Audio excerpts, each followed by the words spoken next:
Thank you. Thank you, thank you. Good afternoon, everybody. It is an incredible treat to be here. I'm told this is Alexander Hamilton. Is that accurate? Having a better day in New Jersey in this rendering than ultimately befell him. Thank you, Gene, for that very gracious and powerful introduction, and I thank President Jonathan Holloway in absentia and the entire students, faculty, and staff at Rutgers University for allowing us to gather on the banks of the old Raritan, and in particular, a shout out to the team Blaustein. Again, deep thanks for having us. I also want to note that my dear friend and my congressman, Frank Pallone, spoke here at Rutgers on our climate and energy future on this past Monday, I believe. And he delivered this year's Governor James J. Florio Memorial Lecture, which sadly we must now refer to as the inaugural Memorial Lecture, given Jim's passing last September. I was honored to give the Florio Lecture in 2020, and I'm equally honored that Frank and I are now both Florio laureates. When this administration took office 5+ years ago, we brought with us an entirely new mindset on a whole host of issues and challenges, whether it relates to our economy, education and higher education, healthcare, social justice, or our environment. We have worked tirelessly and nonstop with many of you here to bring about real reform that our state long needed. There were many examples across many issues where the old way of doing things had left New Jersey and our families behind. For far too long, past administrations were content to just paper over our issues, putting in place short-term fixes that would ultimately fall to someone else to deal with. And through our efforts, New Jersey's communities are becoming more affordable. Our economy is more diverse and growing. Our schools are better funded. Our state's fiscal standard is strong, and more residents can see their place in our bright future. And you will see further evidence of all of this in the budget that I present in just a couple of weeks. And today, New Jersey is also more resilient, more just, and smarter than ever before. Yes, we still have our challenges without question, and perhaps none is as existential than the challenge we face from climate change. We are being hit by more and more severe rain events and oftentimes devastating flooding in non-coastal communities. Along the Jersey Shore, one of our greatest natural resources and a huge economic engine, higher tides are leading to flooded roads and communities even on clear days. Our administration has taken the view that it is more important to do things that will better protect our communities from worsening climate impacts, and while I might add at the same time, building opportunity for all in our burgeoning clean energy economy. We intend to leave the next generation of New Jerseyans a state that is far better off than the last generation left us. And our efforts to combat climate change are based on this core belief. With a heavy heart, I say this: we cannot undo the impact to our families and communities. We cannot undo the years of air pollution that have impacted generations of kids with asthma and left our planet warming. We cannot undo the years of water pollution that have degraded rivers and increased health risks, particularly in impacted communities. We cannot undo the rising seas and more extreme rainfall. But we must do, and indeed we do govern, with a deep and abiding belief that we cannot leave our kids and our grandkids to fate. We must take this on, and we must take it on now. And we are. Thank you, Joe. I appreciate that. Among the highlights of the work that we have done together to date, and it's a good long list, but I want to say before I go through it, our work is not done. We re-entered the Regional Greenhouse Gas Initiative and rejoined the Comprehensive and Collaborative Multi-State Partnership to curb the carbon emissions that contribute to climate change. We set a goal of achieving a 100% clean energy economy by the year 2050. And to achieve this goal, we are leaning into offshore wind with one of the nation's most ambitious programs. We are investing heavily in electric vehicle infrastructure and helping get more EVs on the road through highly successful incentive programs. We put in place innovative new policies to expand solar, making the leap to solar power more accessible for middle-class families, and through our community solar program, opening doors to solar for the low and moderate income neighborhoods which had been overlooked and bypassed for far too long. We wrote strong incentives for adaptive building reuse and energy efficiency into our new business attraction and retention programs.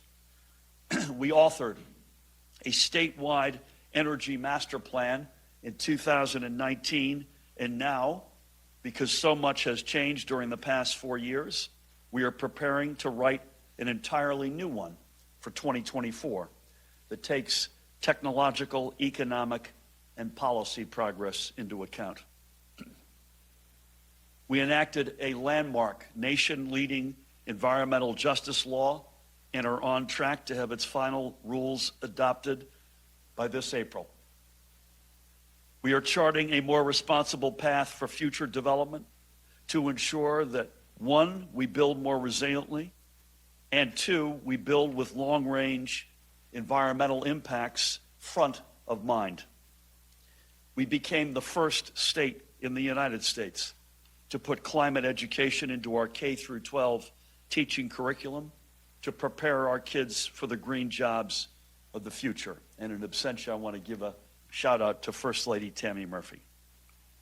And because of the partnership being forged and renewed with President Biden, his administration, and our federal partners through the Inflation Reduction Act, we could take steps together to not just position New Jersey for a stronger climate future, but ensure that the opportunities we create by confronting this challenge reach every community, including the environmental justice communities previously left out and left behind. We have taken steps large and small. We have done big forward-facing things, and we have done lesser-seen, nose to the grindstone work that doesn't make any headlines. We have held press conferences, to be sure, but at the same time, we have had countless personal, private discussions with stakeholders on all sides, up and down the state. These efforts have led to responsible decisions based on balancing laudable goals with achievable realities for a growing state with a growing economy.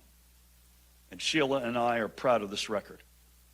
And I am equally proud of those who have played a role throughout and will continue to do so. So I must give a particular shout out to a few folks here. Beginning, I wonder if I could ask her to either stand or wave, to our extraordinary Lieutenant Governor and Commissioner of the Department of Community Affairs, Sheila Y. Oliver.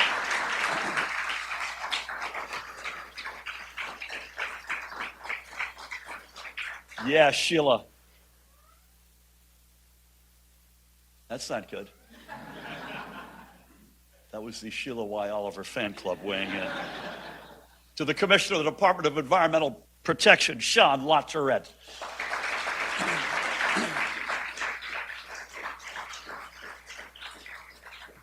To the Board of Public Utilities President, he came back into government after having served Governor Wilson, Joe Fiordaliso.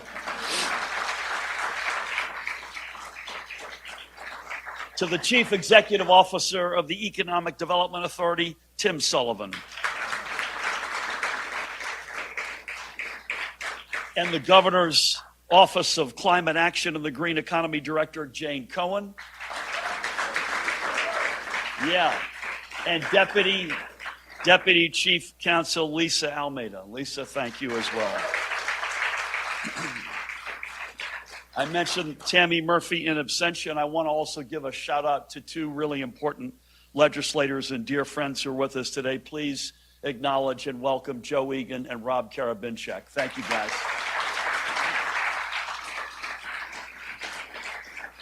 I've said many times you don't get to go into Middlesex County unless you can pronounce Karabinchak.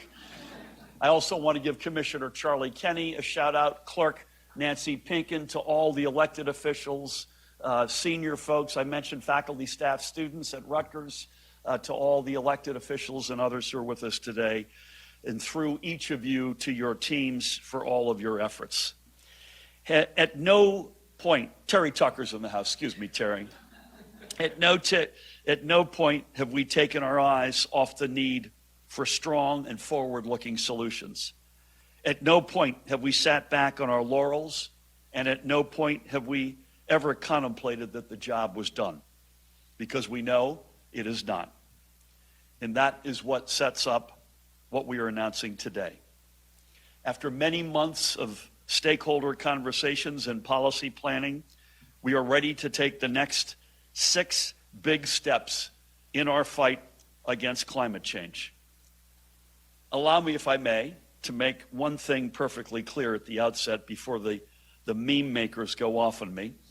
No one is coming for anyone's gas stove. No one is walking into anyone's kitchen. And importantly, no one is going to be forced to do anything in any way.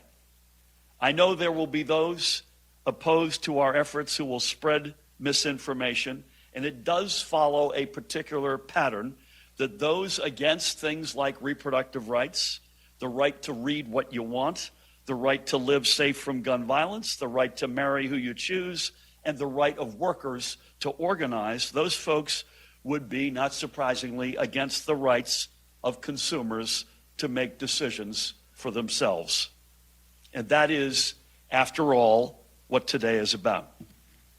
Giving consumers more choices and more chances to join us in creating a cleaner, more sustainable, and more affordable energy future. So the first 3 steps that we are taking today, all to be memorialized by executive orders that have already been signed.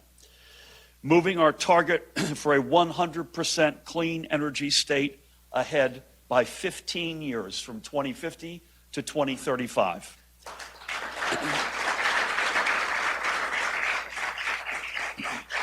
And importantly, putting in place the means for our power supply companies to help get us to this target efficiently and affordably. Secondly, setting a target of installing zero carbon emission heating and cooling systems in hundreds of thousands of homes and businesses by 2030, and putting money, importantly, right back into the pockets of consumers who choose to make the switch. And thirdly, working side by side with our natural gas utilities to tackle the tough question and put forward a comprehensive plan for a future that's less reliant on the burning of fossil fuels. And because the single greatest source of greenhouse gas emissions in our state are cars and trucks, the next 2 steps maintain our focus on getting more of the new and cleaner generation of vehicles in New Jersey, and as well as in our garages and on our roads.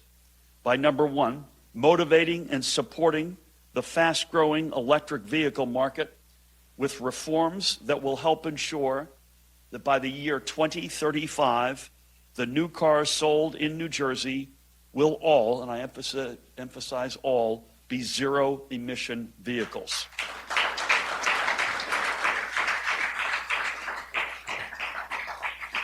And next, this is the 5th for the day, using $70 million of our state's proceeds through the Regional Greenhouse Gas Initiative to fund local government purchases right now, not waiting, of all electric, medium, and heavy-duty trucks and associated charging infrastructure.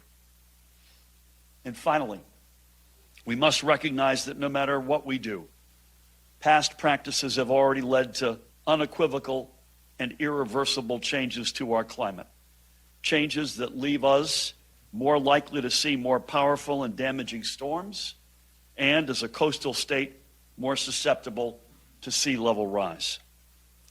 So to ensure that we are better prepared for what our reality is now, and that we ensure that New Jersey's future is literally built with a clear focus on resilience, our final step is to have the Department of Environmental Protection under Sean's leadership put forward the next round of flood resilience rules this summer.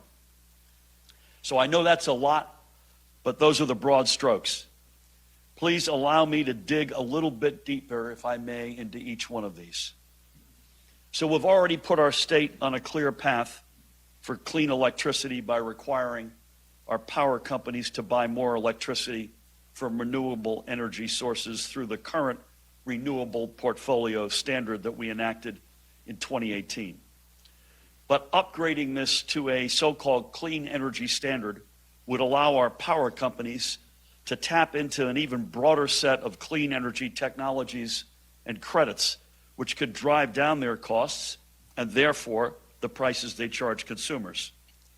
Further, it would use our statewide purchasing power to further reduce regional demand for electricity derived from burning fossil fuels and further support clean energy development. Doing this would have no day-to-day impact on consumers. And alongside both our current moves to build a New Jersey-based clean energy industry and consumers' own desire for more energy-efficient homes and appliances, we can get to 2035 more affordably and with household energy costs well under control. This clean energy standard will require new state law. But thankfully, we've got two guys here who will help us, and in addition to them, in absentia, I would say no one in Trenton is more attuned to this reality than Senate Environment Committee Chairman Bob Smith. And I thank Bob for his partnership and look forward to continuing to work with him and Rob and Joe and their colleagues on all of this. And that's important because homes and businesses are the second largest producers of greenhouse gas emissions in our state. And it is little wonder why, when nearly 90% of homes and more than 80% of businesses are heated by fossil fuels. So the next executive order for the day sets a target that by 2030, some 400,000 homes and 20,000 commercial buildings, by the way, all of that accounts for about 10% of New Jersey's complete building stock, be constructed or retrofitted with zero carbon emission heating and cooling systems. Electric heat pumps, for example, are an already proven and efficient home heating technology, and it is time we make them more than just a novelty. Within this order will be a goal of making 10% of lower and moderate income and working families and seniors' homes ready for electrification, bringing electrification into reach for many who historically have not been able to afford making that switch. And we very much want to partner with our construction industry in getting ourselves to these targets. And through the future proceeds we expect to receive through the Regional Greenhouse Gas Initiative and the federal funds currently available through the Inflation Reduction Act, which, by the way, specifically offers consumers waiting to lessen, or wanting rather, to lessen their carbon footprint and lower their heating and cooling costs, long-term incentives of up to $14,000. We can help more families affordably to do this. All of this begs a question. What happens to our natural gas utilities as we reduce on fossil fuels? That's more than just a consumer question. That's a question asked, as Joe knows, and many of his colleagues, by the women and men who work in and around the industry. And many of those jobs, if not most, are good-paying union jobs. To be sure, we are not going to leave this future to chance.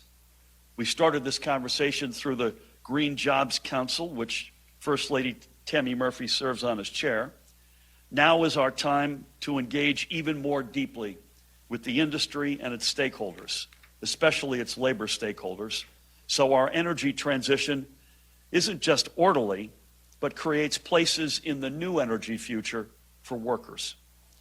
So I'm signing today an additional executive order directing the Board of Public Utilities under Joe's leadership to engage with all stakeholders from across the energy industry, organized labor, environmental spaces, and the Governor's Clean Buildings Working Group to take on the big question of the future of the natural gas utility. These are going to be far-reaching challenges, to be sure, from transitioning current natural gas infrastructure to creating good new jobs for those working in the field. And we're not going to be the first state, and this is good news, taking on these questions. Other states, including New York, Massachusetts, California, Colorado, and Vermont at a minimum, are already engaged in these discussions. So we also have a chance to learn from them to help us craft New Jersey's solutions. I want to reiterate that the labor piece of this is tricky. No matter the source of power, any energy infrastructure built and operated in New Jersey will always be union. That will never change. But we know as well these may not be like jobs or trades. I think of the pipe trades, Joe, in particular, specifically. We will do all that we can to leave no one behind. It won't be easy, but that is my commitment.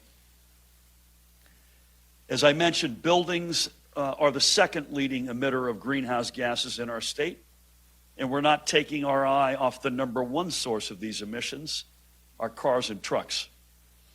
To ensure our state continues to move toward making all electric and alternative clean fuel vehicles a greater part of the state's landscape, I am today directing the Department of Environmental Protection, again, Sean, thank you, to begin the stakeholdering process, what a wonderful word, so we can propose the next generation of clean car rules by the end of this year. Pursuing the Advanced Clean Cars 2 rule would add New Jersey to the list of states already working to require that all new cars and light-duty trucks sold in our state by the year 2035 be zero-emission vehicles. The Advanced Clean Car 2 rule would work alongside our current suite of cash-on-the-hood incentives for all electric cars and direct assistance to homeowners, condominium and apartment associations, mixed-use development owners, and local governments installing electric vehicle charging stations to make a zero-emission vehicle more attractive, more affordable, and more accessible. And allow me, if I may, to be clear about something else. Yes, there are many consumer-focused reasons for us to put more EVs on our roads. But I also think of the residents, largely African American and Latino, and I'm channeling Kim and others here, who live in the shadows of the overpasses and alongside the highways which were shoehorned into their communities and where asthma rates from those years of breathing dirty air are many times higher than the rest of the state. So we're doing this for a lot of reasons, and that perhaps is the most important. And in addition to that, to further supercharge our shift away from the medium and heavy-duty trucks with some of the worst tailpipe emissions, I'm also announcing that we will use $70 million of Regional Greenhouse Gas Initiative auction proceeds to do just this. This is, by the way, just one way that our re-entry into RGGI is literally paying for itself. Leaving RGGI was a failure of leadership. It was a fiscal failure. We lost years in the effort to build a more resilient state to leave our kids and grandkids. Allow me to put it another way. In the years between when Governor Christie unilaterally pulled New Jersey out of RGGI and when our administration got us back in, we lost out on an estimated $279 million. Now, we've only been back in Reggie for 3 full years, but in this time alone, we have pulled in more than $365 million. This is real money. I'm putting the budget together. That's real money. This is money we're investing in building a clean energy future. This is money being invested in making buildings more energy efficient.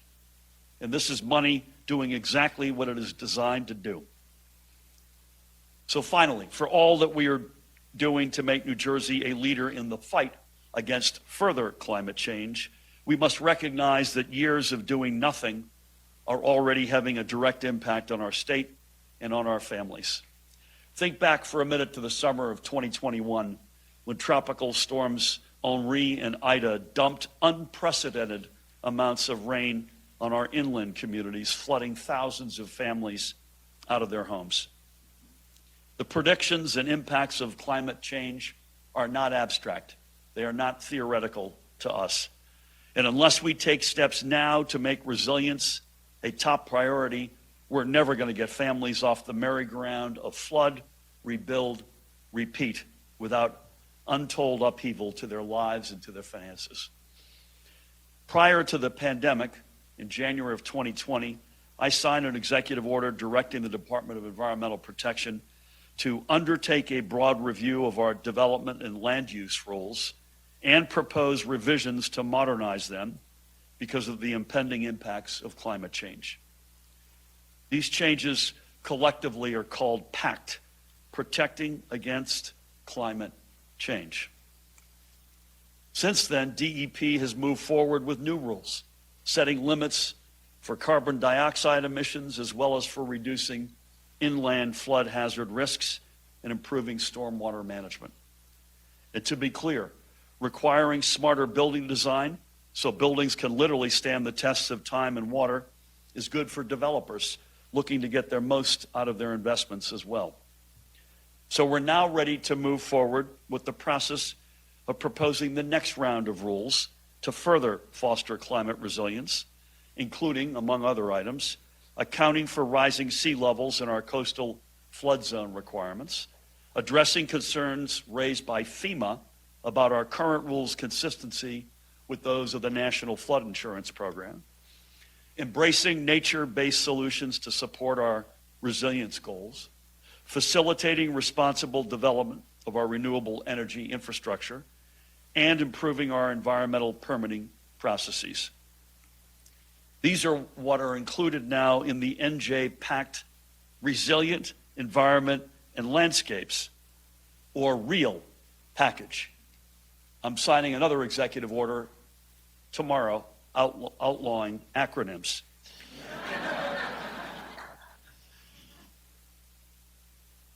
Making sure you're still paying attention.